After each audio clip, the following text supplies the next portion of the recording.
Whether it's the news you've been eagerly waiting for or dreading, Apple is developing multiple foldable devices across various product lines. This exciting lineup includes a foldable iPhone, a foldable iPad, and even a foldable MacBook, signaling a foldable future for the company. Today, we'll dive into the details of these devices, starting with the foldable iPhone. For several years now, we've been anticipating a foldable iPhone from Apple, but nothing has materialized yet. Various reports over the years have suggested that Apple is working on a foldable device, with the most recent one from Digitimes indicating that it could be released in 2027. However, there's also the possibility that the foldable iPhone project might be abandoned altogether. One major reason a foldable iPhone might never come to fruition is due to technical challenges, particularly with the foldable screen. If you've used a Pixel Fold or a Galaxy Fold, you know the screen tends to develop a crease. Apple is determined to avoid this issue. They don't want a visible crease on their devices. Apple aims for its screens to remain pristine for years, striving for durability and high quality. They won't release a product that doesn't meet their exacting standards. If Apple does manage to perfect the technology, we can expect the outer screen to be around 6.1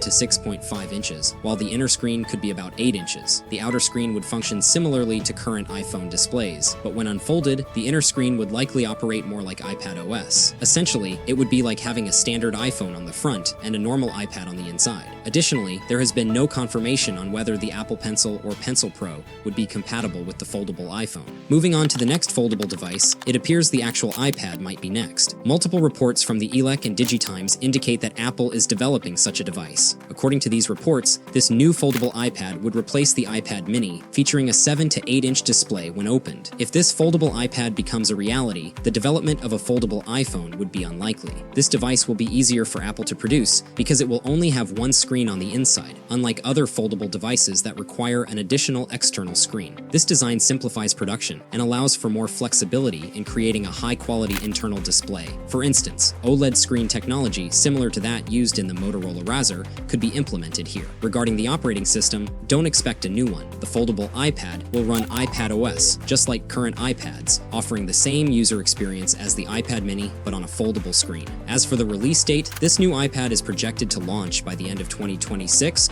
or early 2027, so it will be at least a couple of years before we see this device on the market. The latest buzz in the tech world is about a foldable MacBook, specifically a foldable MacBook Pro, according to Ming-Chi Kuo. This device is rumored to feature a 20 to 20.3 inch display, which is quite impressive. While this isn't the first time we've heard about a foldable MacBook, the ELEC and Jeff Pugh have previously mentioned it. This latest update suggests a potential release in 2025 or 2026. You might be wondering what a foldable MacBook would look like. ADR Studio Design has provided some renders. Credit to them for the visuals. The foldable MacBook is expected to have a surface area covering 80 to 85% of the body, and its thickness would be comparable to the M3 MacBook Air. The unique aspect of this MacBook is that it could lay completely flat, thanks to Apple's innovative hinge technology similar to the Motorola Razr. This design would allow the device to flex easily without leaving a crease on the screen, which would be quite impressive. As for its performance, the foldable MacBook is expected to feature an M6 or M7 chip by the time it launches. Currently, we are in the era of the M4 chip, so this progression makes sense. However, don't anticipate seeing the M6 or M7 Pro or Max series in this model. Given its thin design, it likely won't have cooling capabilities like fans. Therefore, we can expect it to be equipped with the standard M series chip of that time. For battery life, Apple might achieve this by using stacked batteries, similar to the technology implemented in the 12-inch MacBook back in 2015. They could apply this technology to one of their devices to maximize battery life and utilize all available internal space. Regarding the user interface, it will likely feature a modified version of macOS tailored for the foldable device. Among all potential new devices, this one is expected to undergo the most significant internal changes. As illustrated in the render, the device could potentially be folded and used like a piano in Logic Pro, or have other versatile functions. Additionally, you might be able to use a keyboard and magic mouse with it, positioning the screen vertically similar to an iMac. However, the price is anticipated to be over $2,000, likely offering only basic M6 or M7 performance at that price point. That's all we know about the foldable devices Apple is currently developing, and as you can see, they are still several years away. What do you think about them? Are you excited about the idea of owning a foldable Apple device, or do you prefer the current lineup? Share your thoughts in the comments below. If you enjoyed this video, please hit the like button. For the latest Apple news, reviews, and comparisons, be sure to subscribe to this channel and ring the notification bell. Until next time, take care and see you soon.